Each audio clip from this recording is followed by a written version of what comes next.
여러분 안녕하십니까. 2019년 3월 23일 토요일 신문사설 비평을 시작하겠습니다. 먼저 한반도 비핵화 관련된 사설입니다. 조선일보는 북은 문정부 차버리고 미는 한 선박 블랙리스트 올리고 라는 제목의 사설에서 김정은 비핵화 의지라는 실체 없는 거품을 지적하고 있습니다. 중앙일보는 강요 인식 일원이 미국의 한국 불신 얘기 나와 라는 제목의 사설에서 강경화 외무장관이 미국과는 북핵 폐기 아닌 동결이다. 정경두 국방부 장관은 전함 사건은 불미스러운 충돌이다. 북한은 남북사무소 철수하는 등 안보 긴장감이 절실하다. 이렇게 지적하고 있습니다. 동아일보는 괌 하와이 전략자산도 없애는 게 비핵화라는 황당한 북 주장을 지적하고 있고, 또 동아일보는 또 하나의 사설을 통해서 미는 제재 경고, 북은 연락사무소 철수 뒤통수, 길 잃은 대북 정책이라면서 역시 비판하고 있습니다. 매일경제신문은 북 공동연락사무소 철수, 이런 식의 목리는 안 된다 라면서 비판하고 있네요.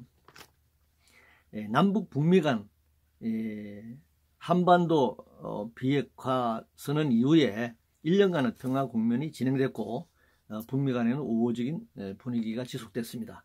그러나 2차 정상회담 결렬 후에는 긴장 국면으로 지금 전환되고 있죠.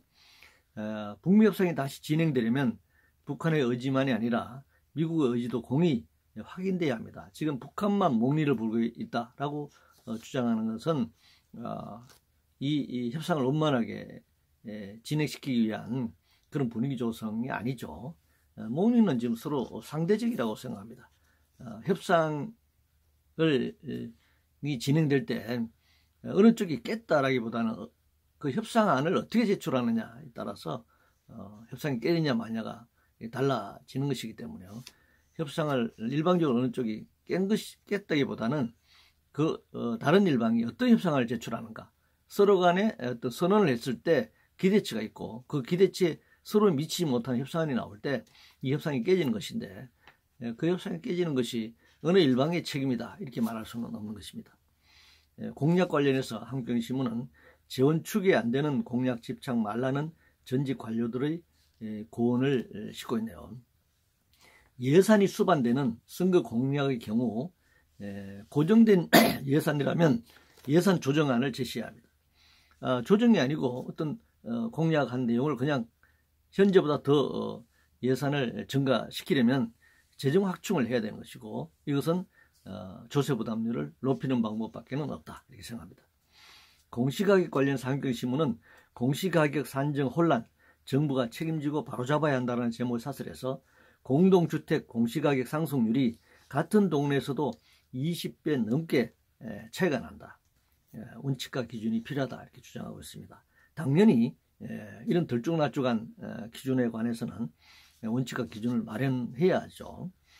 그러나 이 원칙과 기준을 마련해야 한다는 것이 보유세를 줄여야 한다라는 방향으로 진행돼서는 안 된다고 생각합니다. 아이돌과 관련해서 매일경제신문은 인성 교육 없는 아이돌 육성 시스템 철저히 반성해야 한다라고 지적하고 있습니다. 당연히 인성 교육해야죠. 그러나 더 중요한 것은 이 자본주의 이윤 구조 속에서 만들어지는 기획되는 이런 문제점, 그리고 국제적인 마약 거래와 연결된 한국의 어떤 상황, 이런 부분이 크게 부각되지 않고 있는데 이런 문제들, 그리고 혐오, 여성 혐오 문제 등 여러 가지 관점에서 최근에 벌어진 이런 상황들에 대한 대응 그리고 대처 방안을 마련해야 한다 이렇게 생각합니다. 경영권 관련해서 동아일보는 제2의 엘리엇 공세 대비해 경영권 방어 장치 강화해야 한다라는 제목의 사설에서 주주 제한 행사 횟수를 제한해야 한다 이렇게 이제 여러 가지 방안, 그 중에 하나의 방안입니다만 여러 가지 방안을 제시하고 있습니다. 자, 경영권 방어라고 하는 것이 과연 누구를 위한 경영권 방어인가 하는 문제입니다. 이해 당사자인 노동자의 경영 참여, 소액 주주 권리, 이런 부분들에 대해서 다 배제하고 재벌 대기업의 경우 이 재벌 족벌 체제를 유지하기 위한 경영권 방어라면 문제인 것이죠.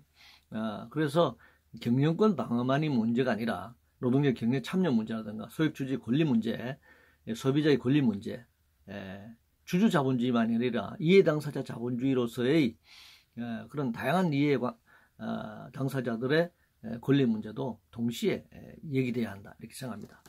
역사 관련해서 조선일보는 인천, 여순, 동학 역사 정치 무기화 어디까지 갈 건가 라며 비판하고 있습니다. 한국경신문은 젊은 세대의 미래 열어주는 게 정치 본분 아닌가 라면서 역시 뭐 71년 전 여순 관련된 재판을 재심을 연다든가 인천 상륙작전 당시에 피해 주민들에 대한 보상을 논의한다든가 뭐 동학 관련된 피해자들에 대해서 후손들에게 보상한다든가 하는 뭐 여러 가지 문제에 대해서 비판하고 있습니다.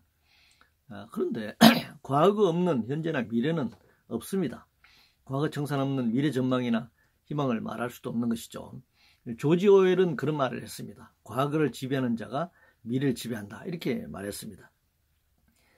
그 지배자들을 잘못된 지배자들을 그대로 두고 청년들에게 무조건 미래만 말할 수 있겠습니까? 공직자 관련해서 조선일보는 유시춘 씨는 교육방송 이사장을 고소했어야 했다라는 제목의 사설에서 장남이 마약 밀수 혐의로 유죄를 선고받고 복역 중이라면서 이사장 고소해야 한다, 했어야 한다라는 사설을 실었습니다. 뭐 부모 자식 간의 연좌제는 모를까? 뭐 법적으로 문제가 없다면 자식이 문제가 있다고 해서 부모가 어떤 직을 관둬야 한다. 이런 것은 없는 것이죠. 법과 제도적으로는. 그러나 도덕적인 면에서는 문제 측면에서는 이런 지적을 할 수는 있다. 이렇게 생각합니다. 고용지표와 관련해서 중앙일보는 총리 답변에서 드러난 정부의 자의적 현실 해석에 대해서 비판하고 있습니다. 통계 수치는 특정한 기준에 따라 다르게 가공되죠. 또 정책 입장에 따라 다르게 해석될 수밖에 없습니다. 5G와 관련해서 매일경제신문은 5G 세계 첫 상용화 또 하나의 혁명이 시작된다라는 제목의 사설에서 2030년에 5G를 통해 얻을 수 있는 사회경제적 가치가 47조 원에 달하는데 이를 위해서 과감한 규제를 완화해야 한다 이렇게 주장하고 있습니다. 자본은 이윤을 극대화하기 위해 기술을 업그레이드합니다. 그때마다 규제를 완화하라는 것은 국가가 자본의 이윤 극대화를 위해서 조치를 취하라 그런 것이죠. 그럼 이 자본이 5G라고 하는 새로운 어떤 이 기술 혁명이 일어날 경우에 또 그때마다 규제를 완화할 경우에 발생할 피해는 누가 부담하는 것인가?